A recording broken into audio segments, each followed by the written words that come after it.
तहरीक इंसाफ के बानी रुकन अमजद लतीफ भट्ट साहब हमारे साथ मौजूद है। भाईजान, आपके हक में आ गया फैसला, 14 मई को इलेक्शन होने जा रहे हैं बज़ाहिर, तो दूसरी जानब ये भी तो देखें कि वफाकी हुकूमत जो है उसने इस फैसले को मुस्तरद कर दिया, कैसे देख रहे हैं आप? बिस्मिल्लाहिर्रहमानिर्रहीम। असल में जो हमारा जो फैसला आज आया है ना, सुप्रीम कोर्ट ने उमर अताब बंदयाल साहब ने आइन को बचाया है, आइन को महफूज किया है, ये बहुत अच्छा फैसला किया उन्होंने।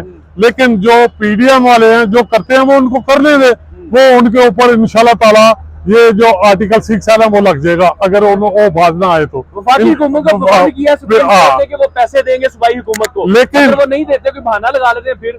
लेकिन खान साहब के लिए ये जो रास्ते उनके लिए टाइट कर रहे हैं, लेकिन अल्लाह ताला उनको इज्जत देने वाला है, हर दिन इज्जत जो है ना उनकी उसमें इजाफा हो रहा है।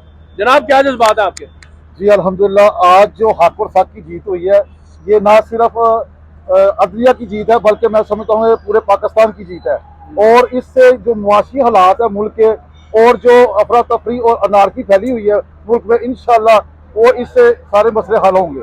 जनाब, आपकी क्या जज्बात है? जी, मैं अपना पहले नंबर से तो बिस्मिल्लाहिर्रहमानिर्रहीम, आपका शुक्रिया। आपके तावन से हम पूरे पाकिस्तान बल्कि पूरी दुनिया में ये मैसेज देना चाहते हैं कि आज का जो मुबारक दिन है, इसमें ना सिर्फ ये जो हमारी अदालतें हैं उनकी कामयाबी हुई है, ना इमरान खान साहब की, ये पूरी पाकिस्तान की जीत हुई है, ये हक सच की जीत हुई है।